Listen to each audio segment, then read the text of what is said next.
الصلاة والسلام عليك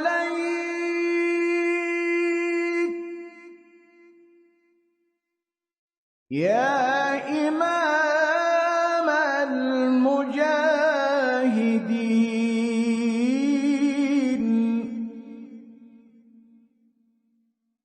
يا رسول الله.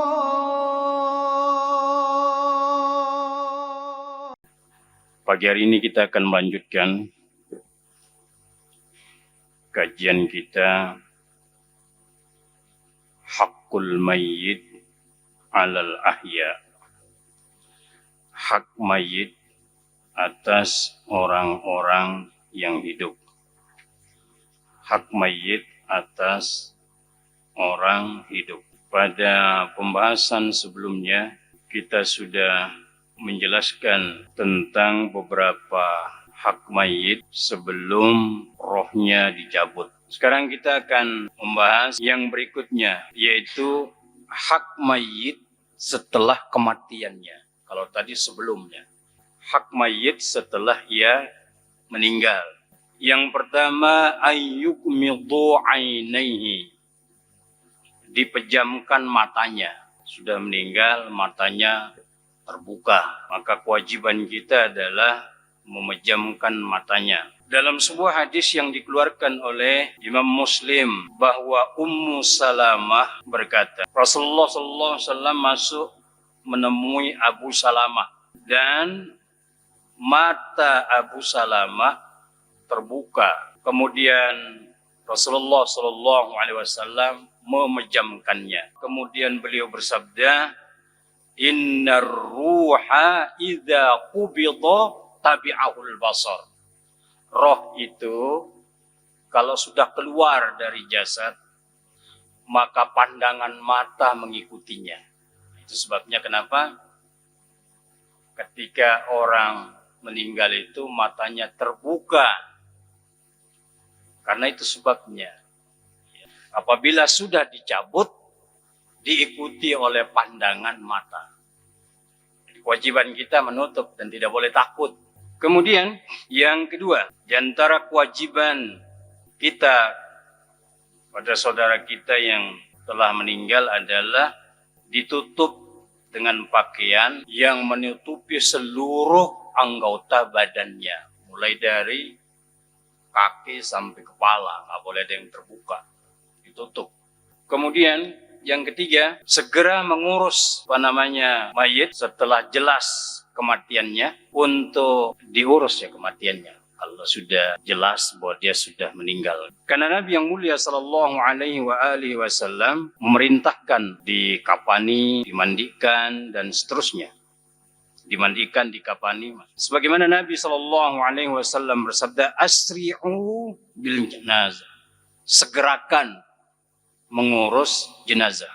Tidak boleh menunda mengurus mayit itu sampai dia menunggu kedatangannya bulan-bulan anaknya yang masih di luar negeri, yang masih di luar kota, disuruh nungguin. Fa inna zalika mukhalifun lisyar. Karena yang demikian itu menyelisihi syariat. Kalau masih di dalam kota mungkin masuk akal ya, tapi di luar kota, bahkan di luar negeri harus menunggu. Itu tidak seperti itu ketentuan syariatnya. Yang keempat, dimandikan, kemudian dikafankan, kemudian disolatkan. Kemudian dimakamkan sesuai dengan syariat. Dari proses memandikan, mengkafani, mensolatkan, ini kita benar-benar harus berdasarkan ilmu. Kalau tidak, maka proses memandikan jenazah itu tak jauh beda dengan orang memandikan orang hidup. Kadang pakai selang, diguyur begini, itu tidak sesuai dengan syariat.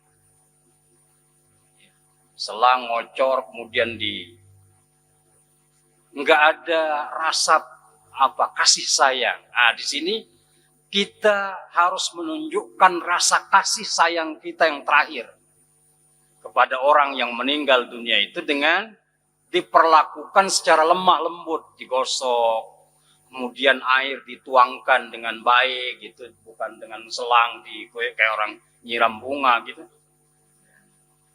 Enggak begitu ya. Jadi diperlakukan secara baik dan lemah lembut, jangan digosok keras-keras. Begitu juga dikafani. Kadang ada yang berlebihan juga, dipakein baju, dipakaikan peci. Ini nggak ada ketentuan kayak gitu. Ketentuannya perempuan 5 lapis, laki-laki berapa? 3. Itu aja. Jadi nggak ada sampai harus bikin bajunya, kemudian pakaiin peci. Nggak seperti. Dimakamkan sesuai dengan sunnah, ba'idan anil bid'ah. Jauh dari hal-hal yang tidak sesuai dengan sunnah. Kemudian setelah diletakkan dan hampir rata-rata, setelah diletakkan di dalam kubur, selesai. Nggak ada lagi ritualnya. Kemudian ditutup. Tidak ada ritual apa-apa. Jadi langsung diletakkan sesuai dengan syariat dan tidak ada ritual apa-apa. Yang kelima, di antara hak mayit atas orang hidup atau kewajiban kita kepada si mayit setelah wafatnya adalah mendoakannya. Nah, ini baru ada nih, ya. Didoakan mayit itu pertama qabla qabdir ruh, sebelum dicabut nyawanya. Jadi tempat kita mendoakan mayit itu pertama sebelum rohnya dicabut. Artinya ketika ia tengah menghadapi sakaratul maut. Itu pertama. Berdasarkan sabda Nabi SAW, jika kalian menjenguk orang sakit atau orang yang tengah sekarat, maka ngomonglah yang baik-baik. Karena malaikat mengaminkan apa yang kalian ucapkan. Jadi doakan mereka yang tengah menghadapi tekanan sakaratul maut itu dengan doa-doa yang terbaik. Karena malaikat mengaminkannya. Yang kedua, ba'da qabdir ruh. Tempat berdoanya yang kedua adalah setelah rohnya keluar. Artinya setelah meninggal. Kalau tadi sebelum meninggal. Sekarang setelah meninggal. Maksudnya setelah keluar rohnya. Sebelum dimandikan. Nabi SAW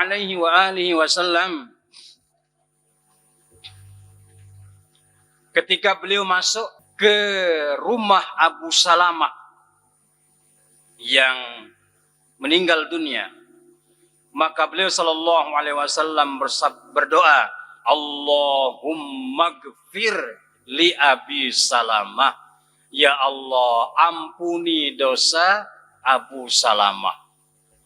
Nah, gitu. Warfa' darajatahu fil mahdiyyin wakhlufhu fi aqibihi fil ghabirin waghfir lana wa lahu ya rabbal alamin wafsah lahu fi qabrih wa nawwir lahu fi. Itu doanya bagus sekali, ya. Atau bisa dengan bahasa kita lah, bahasa kalau enggak hafal. Ya Allah ampuni dosa Pak siapa yang meninggal itu, ya. Kemudian tinggikan derajatnya, dan seterusnya dan seterusnya. Itu ketika orang itu sudah meninggal sebelum dikebumikan. Yang ketiga, Ad-du'a'ulah inda salatil janazah alaih. Mendoakannya ketika sholat jenazah. Jadi letak doanya itu ketika sakaratul maut, ketika roh sudah dicabut, dan ketika sholat jenazah. Jadi doanya kita udah paham semua. Allahumma ghafir lahu warhamhu wa'afihi wa'fu anhu wa akrim nuzulah wa wasi' mudkhalah, dan seterusnya. Kita udah hafal. Kalau perempuan tinggal diganti domirnya, Allahumma ghafirlah warhamha wa'afiha wa'fu anha, dan seterusnya.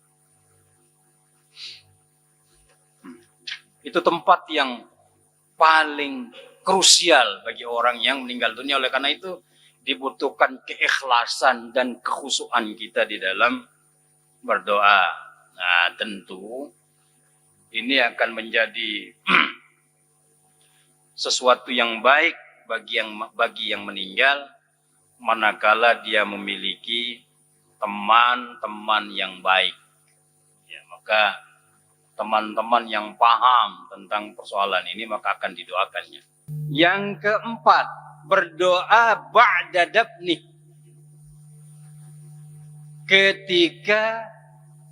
Setelah dimakamkan. Jadi ketika sakarat, setelah rohnya dicabut, ketika sholat jenazah, dan setelah dimakamkan. Nah, jadi setelah mayat itu dikebumikan, ditutup, kemudian didoakan. Nabi yang mulia sallallahu alaihi wasallam bersabda dalam sebuah hadis sahih. Nah, yang dibaca Rasulullah sallallahu alaihi wasallam, dan ini yang kemudian Rasulullah sallallahu alaihi wasallam bersabda, istaghfiru li akhikum. Minta ampunlah untuk saudaramu ini. Ya. Minta maaf, ya. Mintakan ampun untuk saudaramu agar dikuatkan, karena sekarang ia sedang ditanya. Nah, gitu. Letak doanya di situ, Pak.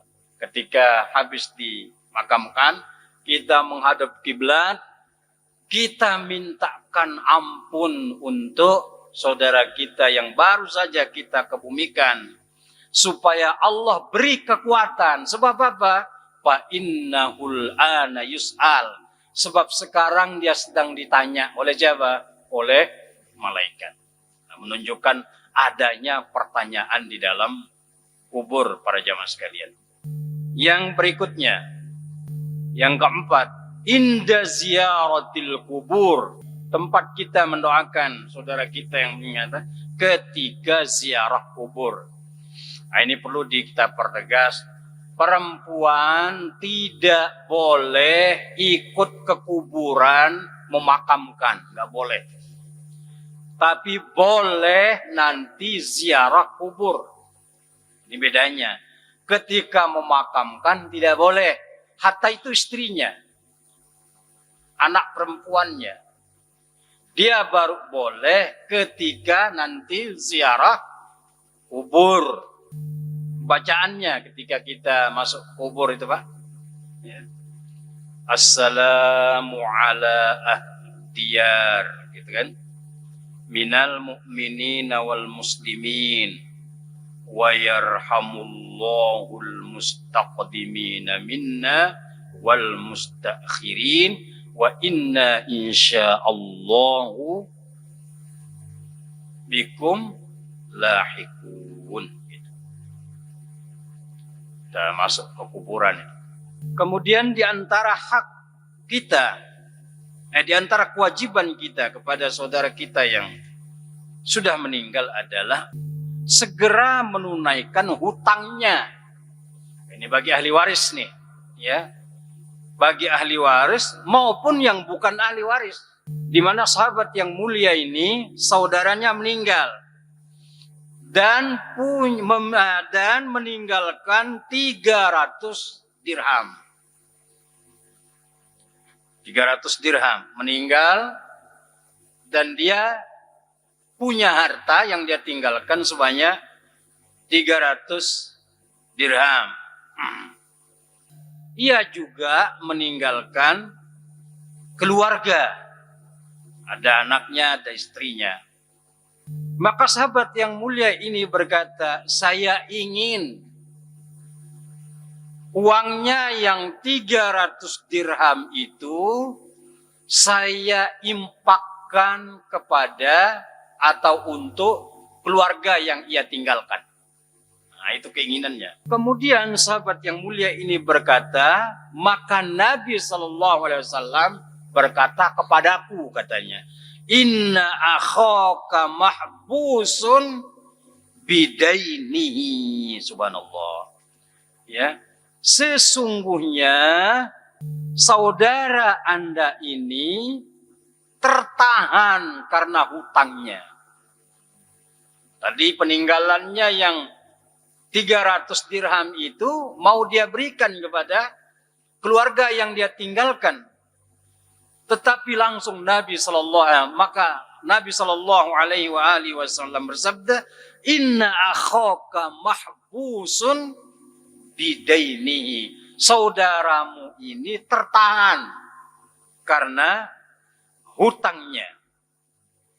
Jadi Rasulullah Sallallahu Alaihi Wasallam tahu kalau ia meninggalkan hutang, maka tunaikan hutangnya, bayarkan hutangnya. Qultu ya Rasulullah qad qandaitu anhu illa dinaraini.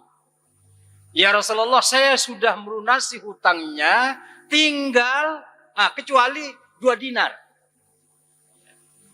Kecuali 2 dinar. Yang 2 dinar ini ada seorang perempuan yang mengaku dihutangi oleh yang meninggal ini.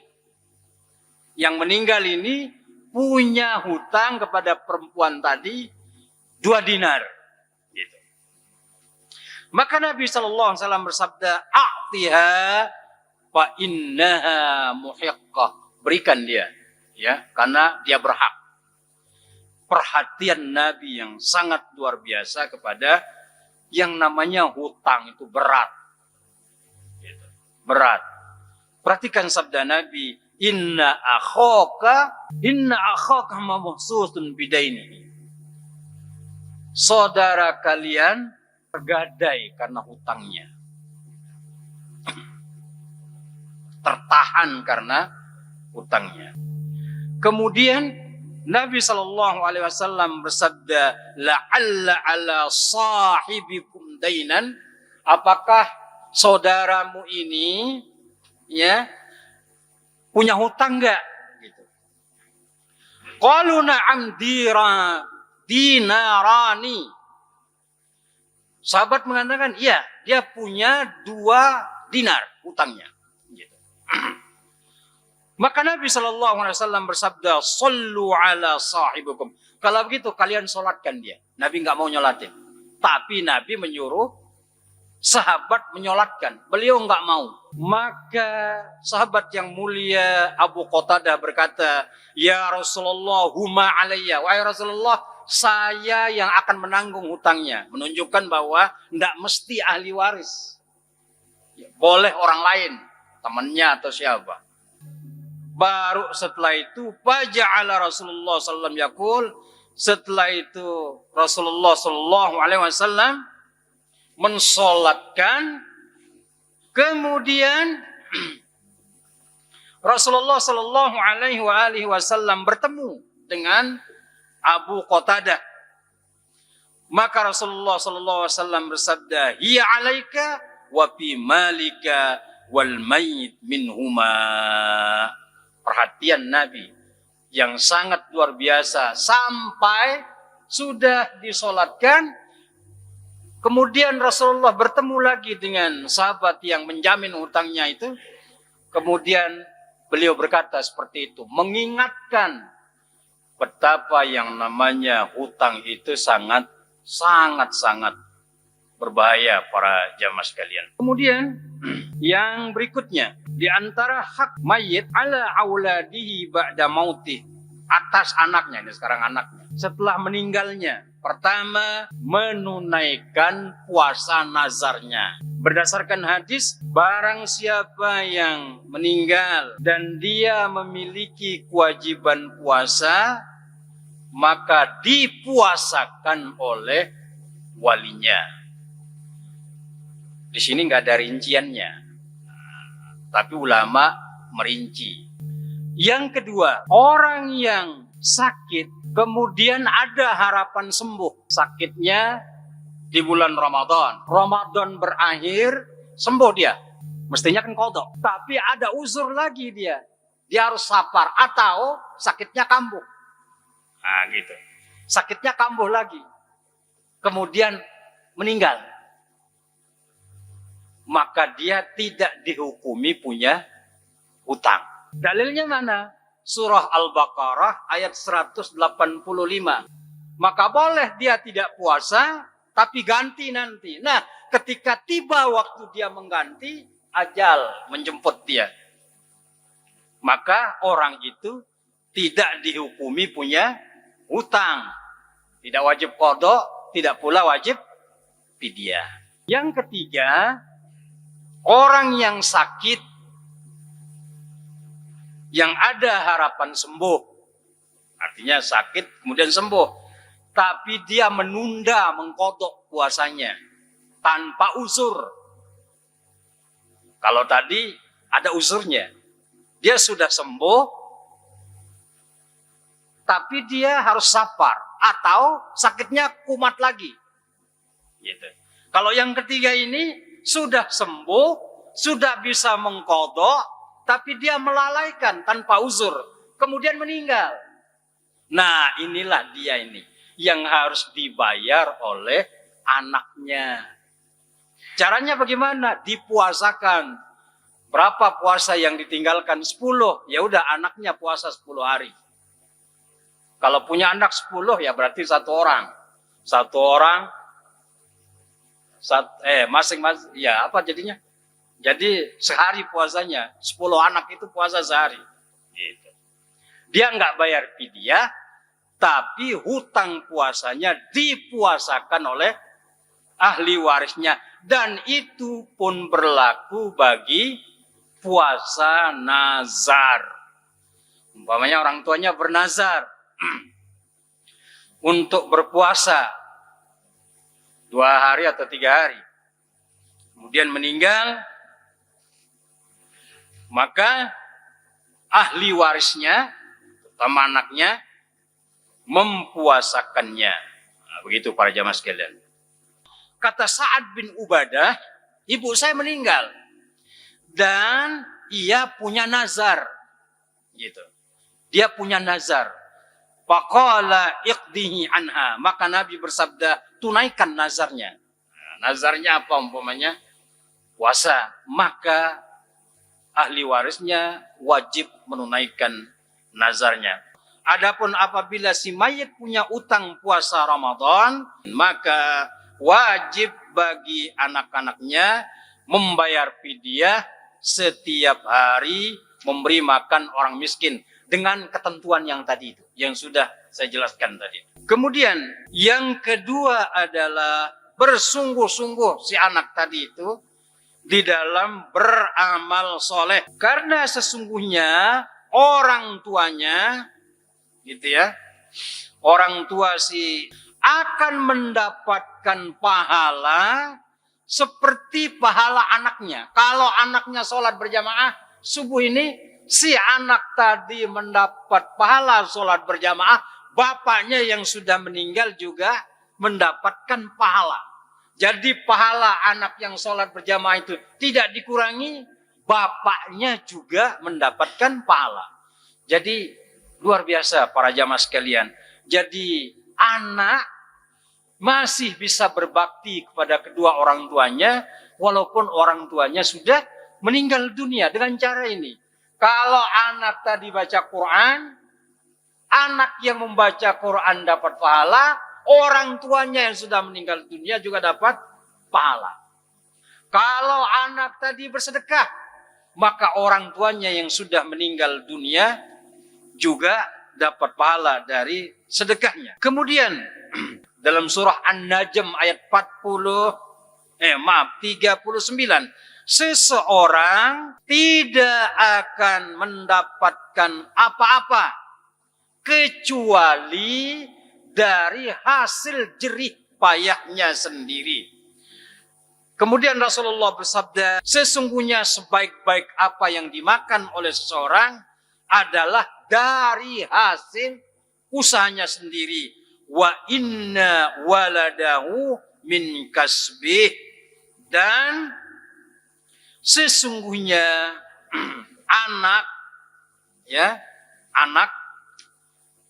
yang dimiliki oleh orang yang meninggal dunia itu adalah dari hasil usaha bapaknya. Jadi anak itu bisa kayak gitu karena orang tuanya mendidik.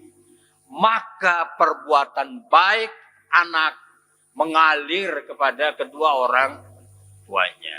Kemudian orang tua dari anak tadi itu mendapatkan manfaat dari sedekah anaknya. Orang tuanya yang sudah meninggal mendapatkan manfaat dari sedekah anaknya. Itu bakti seorang anak pada kedua orang tuanya.